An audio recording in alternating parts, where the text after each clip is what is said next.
Hello and welcome to Just Films and That. This is the podcast where we celebrate films that we think might be underrated, underappreciated, or we just wanted to talk about them. I'm your host for this week, Josh Hallam, and I'm joined as ever by Alice. Alice, say hello. Oh, hello. Hello, everyone. Yes, Alice is here. How are you today, Josh? I'm very good. How are you? I'm very well, as always. Thank you. Excellent. We are joined by another brilliant guest this week. We're joined by, he's a comedian, he's a writer, he's lots of things. Josh Pugh, how are you? I'm fantastic, guys. Thank you so much for having me. I'm a huge, absolutely huge film buff. Oh, here we go. I'm not. I've probably seen about 15 films in my life. you're like Michael Owen. You've got like... Yeah. Well, first thing we'll clear up, Alice, I'll pass this to you, is that first time ever we've had someone with the same name as one of us on the podcast, so it could get confusing. So what do you want to do? Do you want to Josh 1 and Josh 2 it? Or do you want to... I think that shows favoritism for whoever's chosen as Josh 1. So no, I'll full name you both. So Josh Hallam and Josh Pugh. If I forget, just remind me, but I'll try and keep it up. There was quite a few Joshes in my year at school. It must have been a popular name when I was born. So we used to get surnames all the time. Yeah. When it was Sunday names in it, when we are recording on a Sunday. So that's good. I'm the only one in my friend group who is addressed by their first name. Oh, everyone else is their surname. Interestingly, I've never had a nickname in my life, really.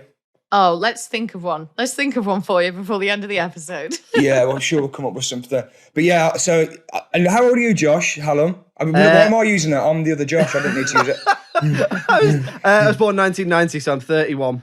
Oh, I'm 89. I'm 89, and I'm the only Josh in my year. Oh, well, so something happened. It was a bit of a watershed. In between 1989 and 1990, something happened that made the name Josh quite Who was popular. around? Which famous Josh started this trend? So I think I was after either the Joshua Tree album. Oh, yeah, that's it, yeah. Or you watch the Wonder Years. Oh, yeah. There was a Josh in that. No, because I can't think of any famous Joshes from before. Like you say, Joshua Tree. My mum doesn't like you two, though. I think it's just she liked the name. Or she's very biblical and it's the guy who had the trumpet. I mean, my sister's called The Edge, so I'm not sure if it's... Right, well, we always start with a random question. Alice, I'll come to you first. So, Alice, if you could have any superpower, what would you have? It's got to be flying. I would just love to be able to fly, just flying around the place, flying with the birds, go and fly over the ocean. It's just the best one as far as I'm concerned. It looks like so much fun. But if you could fly and it was real, do you think it would be you could only fly at the same speed you can run and walk? Oh, God. Because it doesn't make any sense for you. Because I can't run very fast. Yeah, it doesn't make any sense for you to be able to fly faster than you can run. It's magic, though, Josh. I can fly as fast as I want. And I think here's the big thing: is it physically exerting? It would have to be, right. So if you actually fly to America, so if you actually fly to America, you'd be knackered. You'd still just get. I think you'd still just drive and get cabs. If it was, because running is hard, isn't it? Running is hard. Yeah, it's very hard. Yeah. It's one of those things as well. Like you really, you glamorize it or fantasize about it or whatever, but it'd probably get old really fucking quickly. I bet it's cold up there as well. I mean, you get freezing. Yeah, it'd be freezing. If you could fly as well, if everyone could fly, how long would it be before people started being like arsey about it? So it'd be like logging on Map My Run, except it's Map My Flight. Yeah, obviously. Mate, that would definitely happen. Flew 10K this morning, did it in under an hour. So, did you? Yeah, you doing the big half marathon fly? Yeah. Of course it would. So that one, but also I quite like the Flash's superpower, just being able to run really, really fucking fast. I think that's pretty cool too. Well, that'd be just as useful. Yeah, because he can do it so fast, it's almost as practical as flying. Yeah. His only weakness is that obviously he trips up all the time. What about you, Josh Hallam? I don't even know. I like the idea of flying, but I think to make it easier, I would pick like Nightcrawler's powers from X-Men, so teleporting, because that way, as long as you can see where you're going, it's probably quicker and you can do it without being in the sky. So teleportation, I would pick. But or because there's that old joke, isn't there? Would you rather fly or be invisible? And then it's like, if people say invisible, it's like, you perv. Yeah, you're a sociopath. Yeah. Oh, I just want to be able to spy on people in secret. What's weird about that? I just want to be able to see whatever I want to see without any rules. Like, what's wrong with that? What about you, Josh Pugh? You know what I'd like? Anything I mime with my hands to become reality. Right, okay. Okay, Do you know what I mean? interesting. So Give a us bit, an example. If I make a gun shape, I can fire a gun. Okay, If I do the scissor thing, it can Scissors. cut things. just always find myself needing scissors, you know. Yeah, well, yeah. I mean, I have just got scissors. It's not a massive. I have got scissors in the drawer if I needed to. We'll move on to talking about this week's film, which is David Brent, Life on the Road, which Josh chose. So, spoiler warnings if you've not seen it. I don't think there's many spoilers for this one, but it's from 2016. So, Josh, what is it about, and why did you pick it? So, my whole thing with this is it's not that bad. Yeah, It's not that bad. But it gets. I think it got hammered at the time, and it's a fun film. yeah, And it scratches that itch of it's Brent with Miss Brent. His performance is different in it, and it's not an amazing. It's not the best film in the world. Mm. But if The Office never existed and it was a standalone thing, we'd be like, oh, that's a nice, fun film. yeah. I completely agree with you because I had seen this before, and I think when I watched it, it was when it first came out, and I didn't think it was terrible. I was like, it's all right, but the problem with it was it's not The Office. But No. you've got to take it. You've almost got to take that out of it because it isn't The Office, but it's not trying to be. It's not trying to be. The music's pretty good. Yeah. There's some funny bits in it. What he's doing, David Brent, Ricky Gervais. You got to remember, it didn't really massively exist before he did it in The Office. No. He's ripping himself off. Yeah. Yeah. He's derivative of himself. There's things like Spinal Tap, obviously, Mm. and there's. Did you ever watch Operation Good Guys? No, I've heard of it. Is that a similar sort of mockumentary type thing? It's like but with police. Oh, right. And Yeah. it had loads of series on the BBC, but it was never like a mainstream hit. Is that it's not the Scottish? Is that the one with Scottish police? No, it's No, what am I they're in London. But yeah. there is something, Josh. I can't think what that's called. What you're referring to there? Yeah, there's always clips of it on social media, and it always looks really funny, and I can never remember what it's called, and then I forget to watch it. Yeah, my whole thing with it's not that bad, and Ricky Gervais become one of these people we love to hate, like James Corden. He's annoying. I don't get what the kind of. Well, everybody hates him so much. Well, yeah, if you find him irritating, that's fine. But why are you treating him like he's like spawn of the devil sort of thing? Yeah, he's just hosting a show in a bit of a, I don't know. I don't. Yeah. But it's one of those things. If you find him irritating, well, don't watch it then. Yeah. Like, you have the power to switch off. It's not the 60s anymore. There's more than 3 TV channels. Like, Yeah. there's endless amounts of content out there. Some people don't even watch TV. You can just watch stuff on YouTube. But yeah, if you haven't seen David Brent, Life on the Road, it's essentially David Brent many years after The Office, and he is trying to make it as a musician. He's still working as a salesman, and he's traveling around pretty much his local area on a music tour. He's hired a local band who seem to hate him because they find him annoying, and that's pretty much the long and short of what it's about. It's just an exploration of his life and his ambitions, I think. So Josh, you picked it because you think it's not that bad. So you found stuff that you like about it. Yeah. Alice, had you seen this one before? I hadn't seen it before. I didn't even know that this existed. And that seems ridiculous because I am a huge Ricky Gervais fan. I loved The Office. I love all his stand-up. So I had a sneaky suspicion that I was going to enjoy this. And I was right. That's good. So, well, let's get into it. And what did you like about it? So, listeners to this podcast may know, and Josh Hallam, you know, but Josh Pugh. So I love it when comedy is delivered to me through song. So Popstar, Never Stop Stopping, The Lonely Island, all that. Films like Frank, Weird Al, all that. I love hilarious, ridiculous songs, right?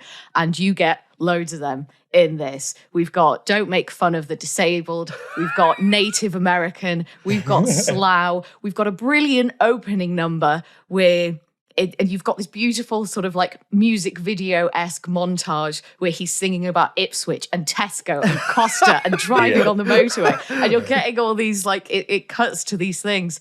So as soon as it started, I was like, yeah, I'm in, I'm sold, I'm already here. Like, if if I'd have known that this film existed, I would have already watched it. So yeah, funny songs are just like that. That's it for me. Like, I'm sold. It was just guaranteed. The pop star Never Stop, Never Stopping is pound for pound, look, for comedy songs, they're right up there. They're so... Oh, yeah. It's possibly the funniest film I've ever seen, I think. Like, I've seen it. You love it, don't you? So I picked it for this podcast, Josh Pugh, because I love it so much. But I've seen it like a lot of times and it still makes me laugh out loud. Like, I think it's brilliant. And I've listened to death to their songs on YouTube, like Jizz in My Pants, like I'm on a boat. I love it all so much. And that's what you get with this.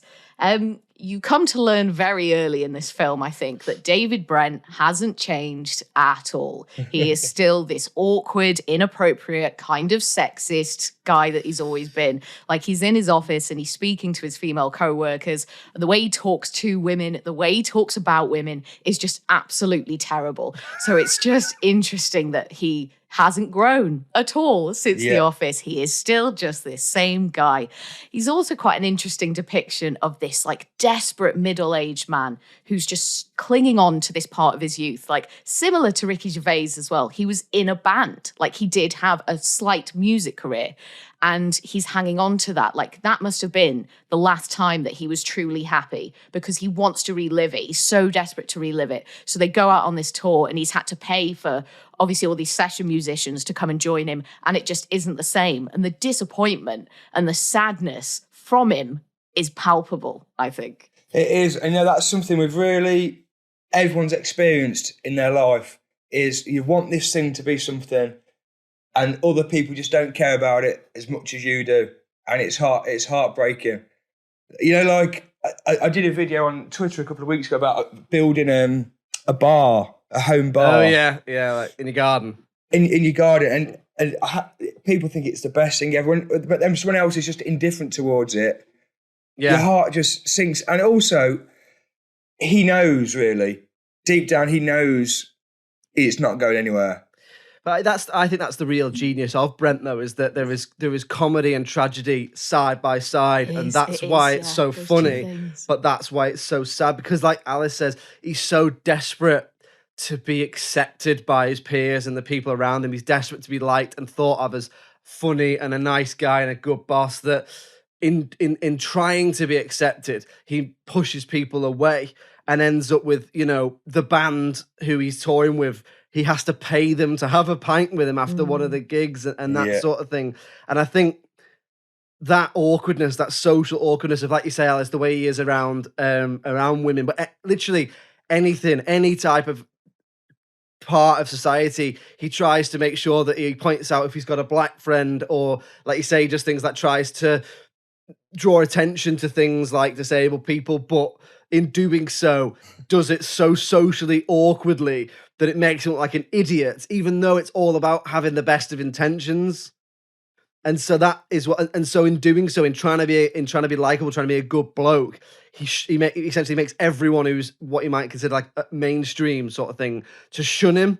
But that's where I think where the real quality of this film is, that because what you identify with, or what you perhaps and what I enjoyed about the film was that the little moments of sweetness where there are people who like him, and they talk about him. That'll mean the world to him. Yeah. And that's what keeps them going. Like, you see this with comedians, with delusional comedians.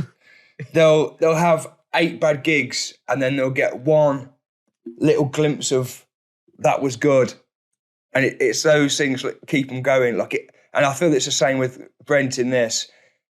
It's those little moments of success that actually aren't helpful. It's like a gambler. Yeah, enabling him.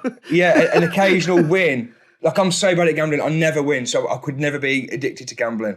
Yeah. But it's like that. If you get the occasional win, it's the encouragement you need, and it's the same with Brent in this. It's those little, maybe I'm not deluded, maybe I'm onto something here. That's what keeps him going, I think. But that's a really good point, because the other thing is like Alice says about the songs. The songs start, I think that there's a purposeful thing done in this with the songs, which is it starts off and the songs sound like actual songs. Oh, yeah. So that one about definitely. Life on the Road, or Thank Fuck It's Friday, they sound like they are actually songs. And then as the film goes on, they get more and more absurd, to the point where the last song, or one of the last songs, is him doing a song about a Rastafarian or something like that. Yeah, And in the accent. in the he does accent, and it's accent as so well. it's so cringe and it's so awkward.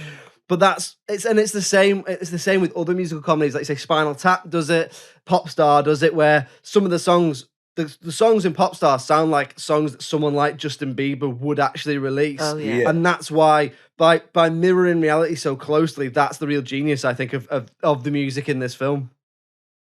And he kind of, there's some gigs he's doing where he's the right age for it to be tragic. Yeah. Do you know what I mean? If he's in his 50s, 60s, like, oh, fair play, he's still doing it. Because he's in like his 40s, it's like, oh, come on, mate. And I think as well, if he'd had a wife and some children, it may have maybe stopped him from going down that path. But he's clearly, like, he's very lonely. He doesn't really have like a close group of friends. He's got that one mate in the office, isn't he, who's like his jokester, prankster buddy. But apart from that, he doesn't seem to have ever had a serious relationship. He doesn't have children. So he's got nothing else where, you know, traditionally, in air quotes, at that age, you would be focusing on. It's like, oh no, I've got kids, you know, they are my world. You know, I need to, like, my life revolves around them. I like spending time with my wife, etc. And he hasn't got any of that. So it's like this music thing, the whole band thing, that is his baby. He's just got like this tunnel vision where he's just like, this is it, this is my life. And if this doesn't work, then I am nothing. And it's like this absolute sort of fear of not succeeding and of being a failure, like in his own eyes as well. I don't even think he'd care if he's a failure in other people's eyes, but it's about in his own eyes. Like if he doesn't think he's made it, then that's it. Like he is just going to feel completely helpless. Yeah, and he's, you know, his making it would be those little moments. I think he'd get so much of like, oh, that person loved it. That's why I do it. You know, this is why I do it for people. If I can touch one life, you know, I don't think he necessarily needs huge success. I think he just needs little moments of validation, doesn't he?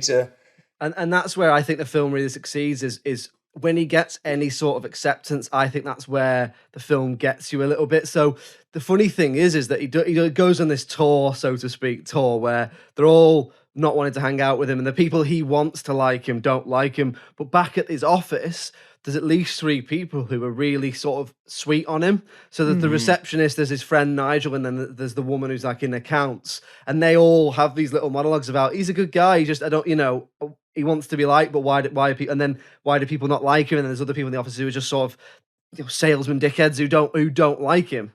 And I think that's where it's all about, for me, him trying to find acceptance when he sort of already had it. Mm-hmm. And I think that's really interesting. I think Ricky Gervais has a real skill of creating these moments of tenderness and these like heartbreaking moments in amongst this absolute chaos and nonsense. Like we've seen, like, I don't know if you've seen Afterlife, but you know, that is all kind of heartbreaking and heart-wrenching moments. And there's a real skill to that. And they're not big, and it's not, you know, violins are playing, and it's not Hollywood style. It's just these very little moments. And very often with him, it's just a facial expression, or it's just a sound even that he makes. Like Ricky Gervais's facial expressions as David Brent are excellent, and you can see when he's so profoundly sad, and you feel that with him. You really feel it with him, even though he's bellend. Yeah, well, that's it, isn't it? That's and I think that's what people criticise about Ricky Gervais's stuff, like in Afterlife and probably this. People say that he doesn't, you know, he doesn't earn the emotions. It's all in his performance, you know. So like in Afterlife, he's just going around being not a very nice person, but we still managed to feel sorry for him, and it's probably in his performance. Really, do you know what I mean?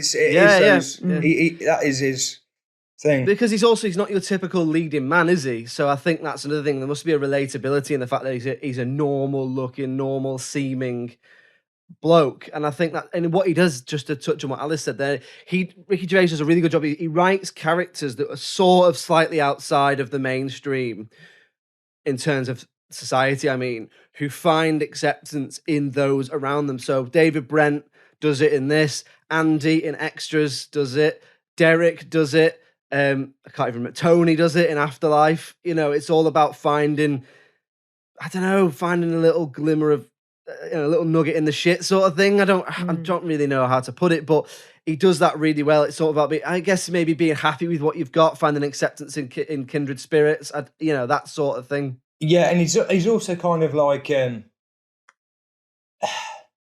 you kind of think fair. He's trying to do something, isn't he? Yeah. In this film, he's trying to.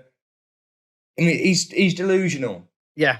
But he's trying to do something with his life. He is active, isn't he, in his obsession? Like, he's not just sitting at home moaning about the fact that he's not a rock star. He's got the band together, he's written these songs, and he's trying to tour it. So he's still doing the things. He's incredibly optimistic for the most part, isn't he? Like, he tells everyone in the office, like, oh yeah, I'm going to go on tour and it's going to be massive. I'm going to get a record deal and all this. Like, but yeah, sorry, optimistic / delusional. do you know, I know, this is what I was trying to say earlier. We've all experienced this thing. Like, if you ever, as a kid, tried to put a play on for like your parents, and and you've worked so hard at it, and in your head, this is going to be the best thing ever. Yeah, this is going to go right, and then your nan can't hear you, or someone's looking on the phone, and you're thinking, no, and it's not how you imagined it, and so people are looking past you to try and watch the telly because you stood in front of the telly. Or they don't let you do it how you want to do it, or you want to get the ironing board out for a prop, and your mum won't let you because it's too. It's just. It's spot on. It's such a feeling, isn't it? You're like, the world's not playing. The universe isn't playing how you want to play. But Brent is an adult version of that. Yeah, exactly. Yeah. I remember being so I did drama at college, like drama A level. Before that, I then went to uni and did drama as well.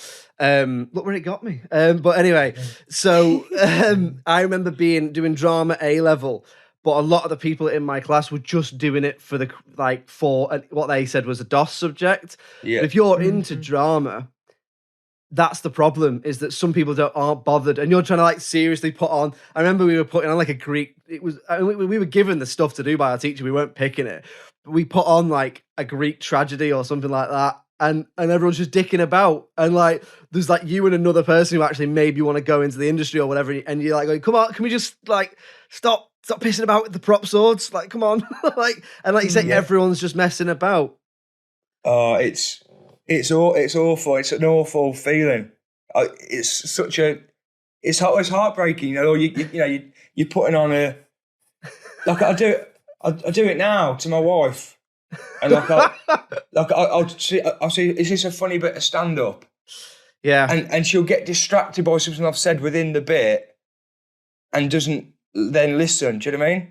Yeah, no. Whenever we're I try and do like, if I do try and do something funny for the podcast on TikTok or Twitter, always run it past Alice or the producer Abby, and it'll always be, what do you think of this? You think it's funny, isn't it? Yeah, and they go, you spelt don't wrong.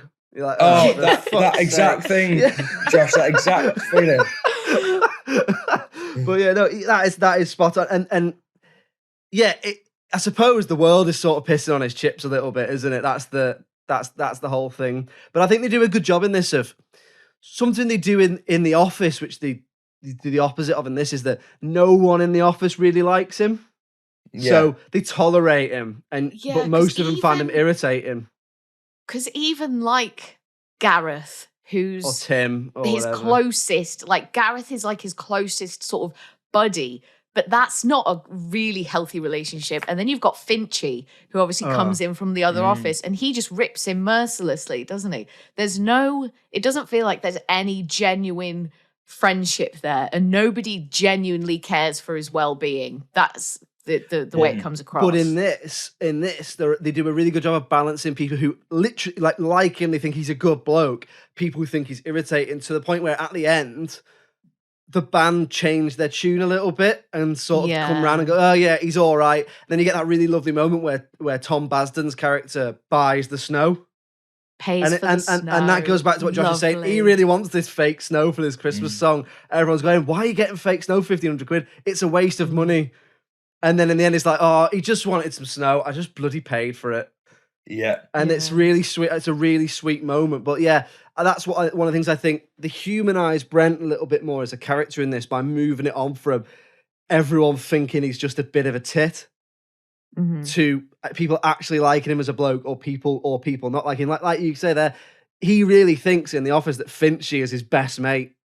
And but he's a he's dick. awful. And Awful. I've said this before. I might have even said it before on the podcast. But my favorite moment in any television I watched is the "why don't you just fuck off" moment from the Christmas special. I just think it's perfect. I think because everyone has worked with a Chris Finch, and everyone has wanted to go, "Will you just fuck off?" Yeah. And he actually does it, and it's just like you just want to clap. And they do it a little bit in this where she throws water over the salesman who's a bit of an arsehole. Yeah. And that makes you go, come on, like, he's such a, like, if you find him irritating, that's fine, but you don't need to talk to him like that, you know? And I think that's the real genius is you find Brent irritating, but he's not irritating enough to deserve the way people speak to him. And the other thing which I think is, because we're being positive about this film, I think the other thing that they've got spot on is how the film looks. Yeah. The area, the country it's in, the gigs, how they look, the hotels they're staying in, the car he drives, the clothes he wears, perfect. The service station stuff, it's all tonally perfect. And it's spot on, isn't it? The insignia. I'll take the insignia. Yeah. The fact that he can't get on the tour bus. Sorry, Alex. Go on. Oh, and that's that's just really sad. Gervais knows how to bring the absolute maximum out of every single moment, I think. It's such a skill. There's 3 other things I really liked about this film that I'll just go over quickly because obviously we're a little bit short of time. So the inclusion of Dom as a character. So it's not just Ricky, is it? He's got now this young black rapper who just balances the whole thing out really, really well. And I think if it was just Rick, if it was just David Brent, it wouldn't have the same magic. And I think the David Brentness of it all might actually become a little bit too much. But you've got it really nicely balanced out with Dom. And I really like him as a character, as this younger lad who's coming and seeing someone like David Brent for the first time. And he kind of, like, he can't quite compute what's going on. It's like, I don't really know what this guy's deal is, but hey, here we go. And like I'm on tour or whatever. He's not one of the bands, so he can't be treated like one. So that's the bit where they all leave, and he's like, oh, "I'm going to go with them." No, stay and have a drink. And he's got to because he's trying to give him his big break because he's his manager and he's supporting him and all that. A lot of that is down to Ben Bailey Smith is brilliant in this. / Doc Brown. So good. Yeah. So good. He's just got such a great kind of exasperated and confused look every time David does something. And it's just kind of like, I don't really get what this is about, but I have to be here and this might be my foot into the door sort of thing. Yeah, and we've all had that kind of experience as well, where you've got a friend who, for some reason, other people don't like them, but you feel a loyalty to them in some way. And rather than go off and do the thing you want to do, you kind of, because you know what it would mean to them, you're staying. So I think you're absolutely right, Alex, but I think it's more than just professional obligation. I think it's a sense of loyalty, isn't it? Yeah, sort I think of thing. there is Yeah. It's like when everyone's got that friend where you look at them and you think, we've been friends since we were like 11. If I met you now, we would never be friends, but we're stuck with each other. Yeah, you got to. I also think there is a real skill to mockumentary acting. So you're not just yourself acting, you are acting as a person who's not necessarily comfortable in front of the camera. And there's a few different layers to that. And I think they all do it really well. And then obviously you've got these kind of cutaway or side scenes where they're being interviewed, similar to The Office again, where they're being interviewed, but as their character. And it's quite an interesting thing to have to juggle. And I think they all did a really good job. And just finally, there's a brilliant montage in there when he's doing the photo shoot and he's like getting all these like leopard print shirts on and there's a photographer and stuff. And I just thought that was really fun. I love a cheesy montage as a storytelling technique. Because it is funny, isn't it? Yeah. Like, it is a funny film. Most of the comedy for me was in the songs. Like there were times I did think the script was very good, but there were times where I wasn't really laughing, and then the songs would start, and I was like, "Oh, okay, this is where the comedy is for me." It's a fun film, isn't it? It's fun. Okay, so we'll move on then to talking about anything that we might change about the film or that we didn't like. I'll come to you first, Josh. Is there anything that you particularly don't like about the film, or is it just a knockout for you? No, it's not really to say it's not perfect. It's not perfect. It's hard with the mockumentary style because they'd say with film you should show not tell. Yeah. and that's a difficulty with the mockumentary. Sometimes when it's a talking head, so you mentioned his workmates, and they're literally saying he's not a bad guy. Mm. We know that already, really. Yeah. And that's the trap you can fall into, I think, with mockumentaries. You can end up telling, not showing. And I've just found Brent's Gervais's performance a little bit affected. Right. It's slightly different, only very slightly. And this is only from somebody who's watched The Office a million times. And, you know, he is a slightly different character. Having said that, he's how many years older? You'd be a different person in real life. It's 15 years after The Office, 14 years, something like that. Yeah, So that yeah, is like you quite a say, long it's time, isn't it? different. Yeah. So yeah, little things like that, and you know what? It's just I don't know what it's never going to be as good as The Office as it is. You know, it's never going to be, and it's always going to fall down because you can't help but compare them. Yeah. Even though it's a different thing, I suppose. And the other characters, you know, they're never going to have the depth. Look, Tim, Gareth, and you know, we know those characters, so it's hard, isn't it? Because we're seeing the one character we know in a world of other characters we don't know, isn't it? Yeah. And I mean, not that he could have. I think he did the right thing. I don't think he should have included anybody from The Office. That was one of my questions. Do you think it would have been better if they'd have put people like Gareth into it, or do you think that would have just made the comparison even more obvious? I think it would just be. I think as you said earlier, the fact that he wasn't really liked in The Office. I think it makes total sense that he's not in touch with anybody anymore. Yeah, even Gareth. Yeah. I think it almost makes it a little bit stronger and a bit more powerful as well, because it's almost like they've all moved on. Like it's been 15 years. Do you know what I mean? They've all moved on. They have got married. They have got kids, etc. So none of them are around anymore, and he's just there on his own, and it's all just a little bit sad. Yeah, and that's the other thing. Actually, I'm not sure if this is a like or a dislike, but the other element of it, it's the motive of the whole documentary. I think what he thinks it is and what it actually is are two different things. I think he thinks it's a catch up because the public want to know what this guy from The Office is doing. Whereas I think the documentary, people making the documentary think, oh, this might be a bit of a car crash telly, a bit of a car crash TV, Yeah, no, I think that's a good point. And that's another real sort of part of the tragedy of Brent, isn't it? Is that he thinks that people are actually interested in him. It's like in the Christmas special of The Office where he's doing the appearances, celebrity appearances, and people are like, who's that? Who are you? Like that's that sort of thing. And what about you, Alice? Was there anything you particularly didn't like? So there were three things really that I made note of. The first one is that as far as I'm concerned, from my observations, David Brent as a character never develops. So when we meet him in the first few moments of this film, he is kind of just as bad as he was at the very beginning of The Office. And by the end, he hasn't really changed. It's the people around him who change to give us this nice resolution, this quite tender moment at the end. It's when the bandmates finally go, okay, you know what? We are going to hang out with you. We can see what you're trying to do. We appreciate the effort you're going to, and we appreciate all the money you've spent. And they're buying the snow for him, so he gets, you know, that little finale. He gets to sing that song and the snow falls down. But he doesn't change. He is still exactly the same. Like, he's still inappropriate. He's still tone deaf. He still tries to address the kind of injustices of the world in just the worst way and just comes across really, really bad. And you would just think and you would hope that from so many years of being that way and not getting anywhere, that you would change and that you would think, oh, maybe I am doing something wrong. Maybe I'm saying the wrong thing. The other thing was when he gets his tattoo and they put a plaster on it. And I'm like, no one should ever put a plaster on a tattoo. So please, guys, don't be putting plasters on your tattoos. That is a terrible idea. The Burke tattoos. It says Burke, doesn't it, for Berkshire. Berkshire? Let's go for Berkshire. But I love that. I love that little strand of storyline. I did think that was really, really funny.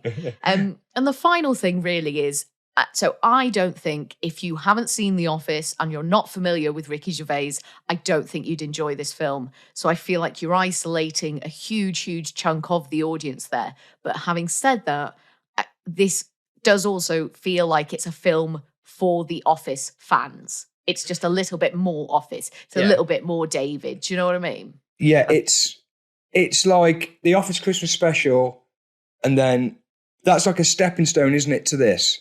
Obviously, the Office Christmas Special is probably in a different league, really, to this. Yeah. But that's the first time we see David Brent outside the office, really. He's no longer employed by Werner Hogg.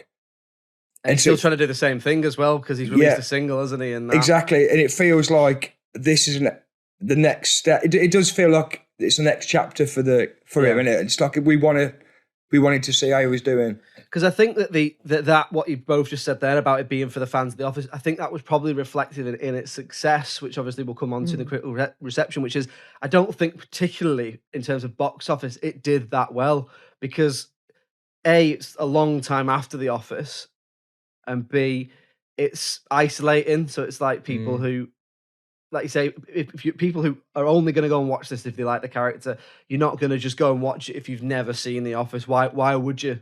So you say box office there. Was it in the cinema?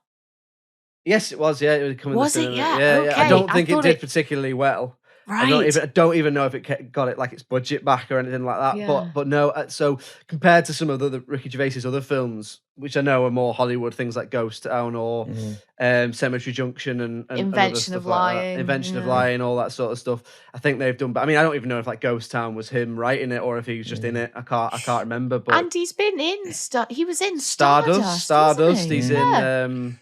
Been a few things. Is he in Night at the Museum? Yeah, Is that- plays the curator or the Yeah. boss, whatever. Yeah. He's had quite a fancy career, really, hasn't he? Have either of you seen The People Just Do Nothing Big in Japan film? Not yet, no, not yet. Because I think it might be the same again in terms of because if you like it, you'll go and watch it. yeah. But then even then, you're counting on everyone who likes it going to watch it, whereas a lot of people will go, I'll just wait for it to come out and then watch it at home. And you know what as well? It's so this is hard. You know, we always think music was better back when we were 18 and 19. Yeah. But is it just like our lives were more fun when we were 18? Do we just want? Is it just us wanting to be 18 and 19? You colour it all in, don't you? Because of the age you were. Films were better. Food was better. Nights out were better. Everything. Politicians were honest. They No. never have been. Yeah. Is Brent? Is it the same with Brent? Yeah, that's a good point. Possibly. Yeah. Has the world moved on, but he's not changed? Definitely. Sort That of is thing. definitely Yeah. a good assessment of it. There wasn't, again, for me, in terms of anything that we didn't like, the only thing I'd say is there's two things really, and one of them isn't really a dislike, but one of them is it's a little repetitive. So I think because of the byproduct of it changing from TV to film, they do a lot of Brent pointing out things about race, sexuality, gender, disability, and all that sort of thing. Yeah. So that gets a point where every time Dom is in the room, he's mentioning that he's black. And I think they overdo it a little bit, but I think if that had been broken up into 3 episodes of telly, you probably wouldn't have noticed. But so I think they overdo it a little bit in terms of. I mean, for example, I was reading the trivia online. David Brent does his nervous laugh 92 times during the course of the film. It's an hour and 36 minutes, so he does his laugh once every 1 minute and 3 seconds. You know that I did laugh that he notice does. it. I Yeah. really noticed it. Like, But if on TV, you wouldn't notice it. And I think Yeah. that's what I'm saying about the performance being a bit more affected. Yeah. It's just so obviously we're noticing it because it's constant and over an hour and a. over an hour and a half. But he does that. He does that. Ricky Gervais. He's always so. If you think of every extras episode, it's one of them, and it's race or disability, or you know, it's people being clumsy around that stuff, isn't it? That's kind of his. Yeah, but you think in this? I think. Well, I suppose this is my next point, which is, did this come out a little because Ricky Gervais hasn't done that sort of comedy since Extras, really. If he went more into, like, if you look at Derek and Afterlife, they're a bit different, and there are still elements of that there, but they're not the main event, so to speak. So I wonder if did this come out perhaps a little bit too late, so that the way things were perceived in 2016 is a lot different to the way things were perceived in 2001 or 2006 when Extras came out or whatever. So perhaps is there an element of either him refusing to change or him seeing how far he could go without getting a bit of heat for it, I suppose? I think a lot of it is to do with his level of fame. Yeah. And people are not able to dissociate between that isn't Ricky Gervais. No. It's not Ricky Gervais' life on the road. It's not him No. being sexist in the office. It's David Brent being sexist. It's not Ricky Gervais thinks women should be paid less. Yeah. It's this clumsy, socially awkward guy. socially sort of awkward thing, yeah. David Brent saying, and I think people struggle with that sometimes. When he's never painted as like the hero. Like, yeah, he's the protagonist because he's the main character, but the messages of the film are never, oh, you should be like David Brent. We're always, he's he's being made fun of constantly. Yeah. It's like we all know that what he says is awkward and inappropriate. You gotta find the disconnect. And I think because he's so like on Twitter and on TV, he's always talking about offence in comedy. I think when people then go and watch his stuff, they're thinking he's expecting something really controversial and making a statement about something. Where it's just a fun film where he's a bit daft and a bit, just socially awkward. I think, Because doesn't he say a joke about a bad thing isn't the same as the bad thing? So I'm sure he says that in one of his stand-ups. It's about your intentions, isn't it? If your intention is what he is doing in this is he is being socially awkward by trying to do the right thing and trying to address issues, but in doing so is making sort of faux pas. That's not the same as making fun of someone for something like a disability or race, gender, sexuality, whatever you want to call it. Because I think this might be a misquote, so don't quote me on it, but I'm thinking even Ricky Gervais himself said, when people say you can't say anything anymore, that's incorrect. You can say whatever you want. You have to be prepared to be judged on that. So you don't get to control how people react to what you say. You can say whatever you want and people will react, and you've got to be prepared for that. It's not, you can't say anything anymore. You say whatever you want. It's just the reaction. Yeah. He's not doing any of that in this. No. This is just David Brent. This is just somebody that's not massively aware or in touch. Okay, so we'll move on to talking about the critical reception then. Before we do, Josh, how do you think it did critically, or do you already know? It's probably a 3-star film. Out of 5 or 10? Out of 5 or out of 10? Or 100 or... Out of 5. 3.5. Okay. Yeah. Alice, what about you? So I reckon I probably liked it more than the average person did. If I was going to score it, I'd give it maybe a comfortable 7, but I don't reckon it got as good as that. So I'd probably think maybe I'll go like into the high 5s, I reckon. So if we're thinking like maybe 5.9, 59% Rotten Tomatoes-ish. Okay. Right. So, Josh, sorry, if we're doing 10 out of 10, can I change mine slightly? Yeah, go ahead. Yeah, I'll go maybe 6.5. 6.5. Right. Okay.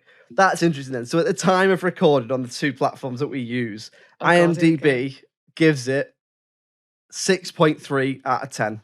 Oh, good. That's Which is the most generous.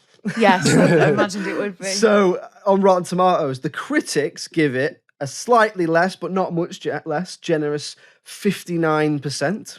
Is that exactly what I said? Yeah, oh, 59%. You're good. That's You're fine. good. It is. But the audience give it 46%, Ooh. which averages out at about 56 overall. That's because not all the audience will have seen The Office. Which is a strange one, isn't it? Because I guarantee why that.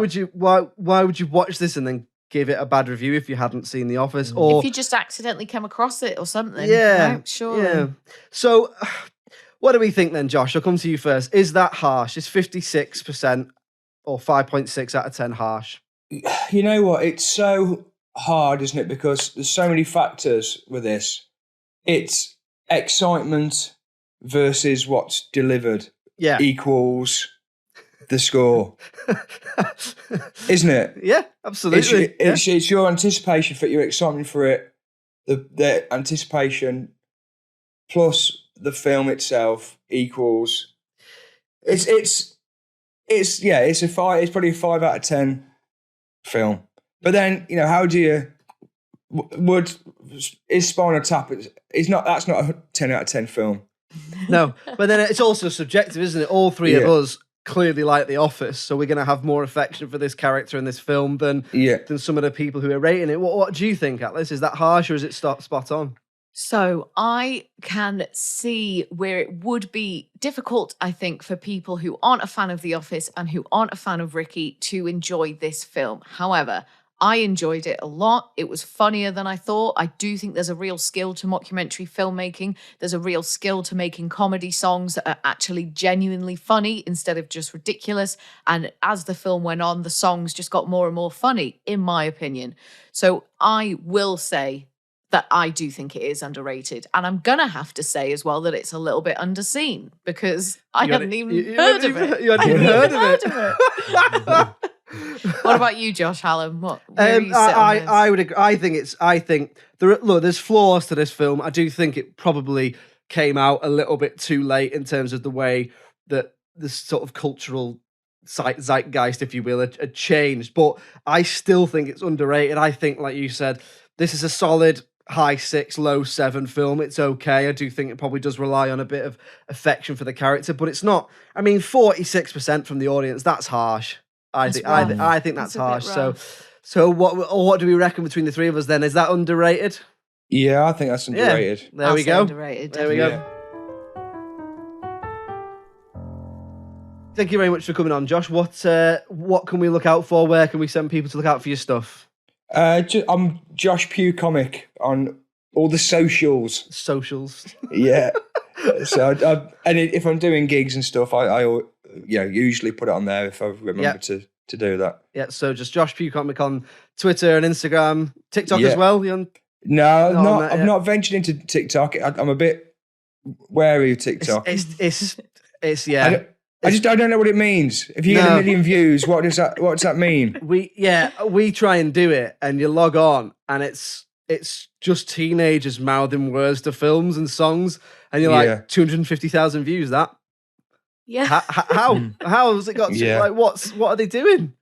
It's not for us, guys. It's not. We're too old. For the youngins. I also don't think I wouldn't like if I was running a website and I wanted to keep people on there, I'd want them to think that their videos are smashing it. That's true. That is true. So I wonder if these views are even real. Interesting hypothesis. Interesting. Yeah. It's the deep state. Yeah. That's what it is. Did you say you're going on tour this year?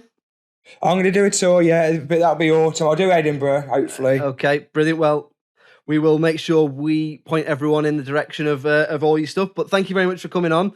My pleasure. Yes, thank you so much, Josh Pugh. No, I enjoyed that. Yeah, thank you very much. There we go. David Brent live on the road with Josh Pugh. Another one into the underrated vault. So there we go. Josh Pugh has brought David Brent life on the road, and it's driven on into the underrated. Very good, Josh. Very good. Thank you. I wrote that myself. Yes, you can tell it took some time. Yes, 3 a.m. I think I got to bed after writing that. Yes, so thank you very much for Josh for coming on. Do make sure you check him out on Twitter and Instagram and all the other social medias, but not TikTok because he's not on there because he doesn't trust it, and he's right not to. And he's right not to. We will be back next week with another film. And until then, if you want to get in touch with us, it's filmsandthatpod@gmail.com. We're on all the social medias, including TikTok, because we're slaves for your love. And just search for Just Films and That wherever you go on the social media, and you will find us. We're also on the television every Friday night from 6 o'clock. So if you live in Birmingham, Bristol, Liverpool, Leeds, or the North East, you can find us on Channel 7 on Freeview. Or if you live in North Wales or South Wales, you can find us on Channel 8 on Freeview. We're also on Channel 195 on Sky across the country. So there's no excuse for you to not be tuning in. So that's every Friday night from 6 p.m. and sometimes on Mondays at the same time.